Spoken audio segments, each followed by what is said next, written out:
Olá, irmãos e irmãs, sejam bem-vindos a mais um vídeo do canal Tato Paulino. Antes de começar o vídeo, gostaria de pedir aos irmãos que deixem seu like no final. Se não se inscreveram, se inscrevam no canal e ativem o sininho para receber novos vídeos do canal Tato Paulino. Hoje eu vou tratar com os irmãos de um assunto que ocorreu na igreja de Corinto. Aliás, a igreja de Corinto era uma das igrejas que mais causava problemas ao apóstolo Paulo. Na igreja de Corinto, para vocês terem uma ideia, havia ali uma divisão muito grande de irmãos.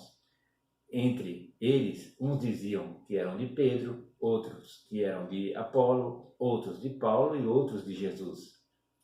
Havia também a questão da briga entre irmãos da própria igreja, em que iria parar na área judicial, e Paulo condena isso. Há também a questão do pecado, em que um filho dorme com a esposa do próprio pai. Havia ainda a questão dos dons espirituais na igreja, onde alguns irmãos se achavam superiores aos outros, pois por possuírem certos dons, e assim se achavam mais dignos que os outros. Mas o problema que eu vou tratar com vocês hoje, irmãos, é a questão da ceia do Senhor. Como era feita essa ceia do Senhor? Bem, naquele tempo ainda não havia os templos, então elas eram feitas em casas. Os cultos eram feitos nas casas. E havia um dia em que se celebrava a festa do amor, ou a chamada festa ágape. O que era essa festa?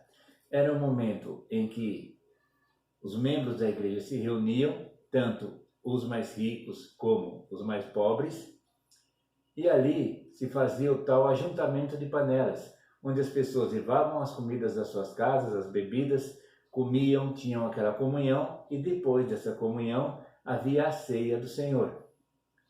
Só que começou a haver problemas dentro da ceia. E isso que Paulo começa então a corrigir aqueles irmãos. Só para vocês terem uma ideia, antes de entrarmos no capítulo que nós vamos ver, que é o capítulo 11 da primeira carta aos Coríntios, vamos ver primeiro o capítulo 10 de 1 Coríntios, que diz o seguinte, versículo 21. Vocês não podem beber do cálice do Senhor e do cálice dos demônios. Não podem participar da mesa do Senhor e da mesa dos demônios. Para vocês terem uma ideia, havia pessoas que participavam de celebrações em templos pagãos e também participavam da ceia do Senhor. Algo totalmente ilógico, que de maneira nenhuma poderia ser feito. E Paulo chama a atenção daqueles irmãos para isso. Ou vocês participam da mesa do demônio ou da mesa do Senhor. Dos dois não dá. E no versículo 22 do capítulo 10, ele diz o seguinte: porventura provocaremos o ciúme do Senhor? Somos mais fortes do que ele?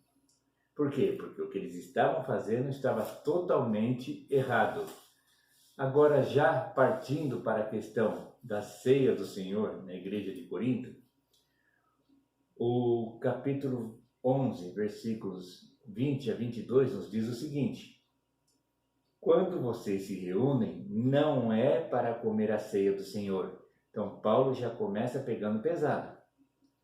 Porque cada um come sua própria ceia sem esperar pelos outros. Assim, enquanto um fica com fome, o outro se embriaga. Será que vocês não têm casa onde comer e beber? Ou desprezam a igreja de Deus e humilham os que nada têm? Que lhes direi? Eu os elogiarei por isso? Certamente que não. Então, irmãos, vejam bem o que estava acontecendo. Aquela festa ágape que eu falei no início do vídeo, não estava ocorrendo nada disso.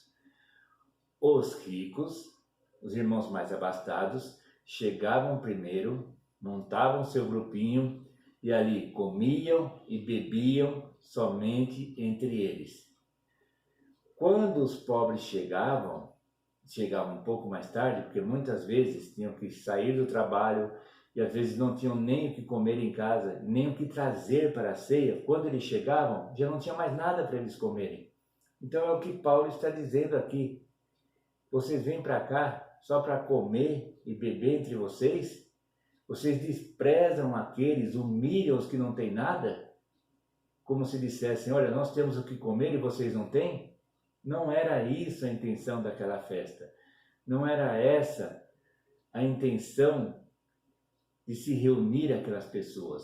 Mas a questão de reunir aquelas pessoas era a comunhão entre eles. Os que têm mais auxiliarem os que têm menos. Mas o que acontecia? Formava-se a panelinha dos ricos, que hoje não tem mais, é lógico, né?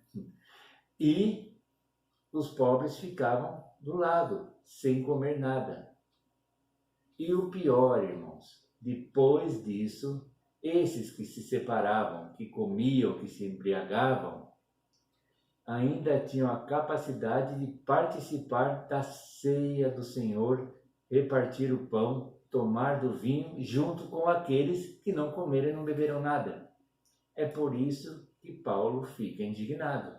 Por isso que ele diz, vocês acham que merecem algum tipo de elogio? Nos versículos 33 e 34 desse mesmo capítulo, 1 Coríntios 11, Paulo termina esse texto dizendo o seguinte: portanto, meus irmãos, quando vocês se reunirem para comer, esperem uns pelos outros. Não faça essa panelinha de vocês, só comem entre vocês. Não, dividam com o que não tem nada. Versículo 34. Se alguém estiver com fome, coma em sua casa, para que, quando vocês se reunirem, isso não resulte em condenação. Quanto ao mais, quando eu for, lhe darei mais instruções. E é interessante que, entre esses versículos que eu li, Paulo fala sobre a questão de comer a ceia indignamente, ou seja, não entendendo o valor daquilo, o valor daquela ceia, o valor daquela reunião, para examinar-se a si mesmo, para entender, puxa, o que eu estou fazendo está certo? Será que eu estou certo de fazer isso com aqueles irmãos que têm menos que eu? Ou seja, ver o seu próprio erro e depois que se arrepender, comer da ceia do Senhor. Então tudo isso está englobado nesse texto que eu passei para vocês hoje. Então Paulo, o que ele contesta nesse texto de 1 Coríntios 11 é principalmente a questão de os ricos da igreja não entrarem em comunhão com os mais pobres. Chegarem primeiro na ceia, comerem, beberem, se fartarem, enquanto aqueles que não têm nada não comiam nada.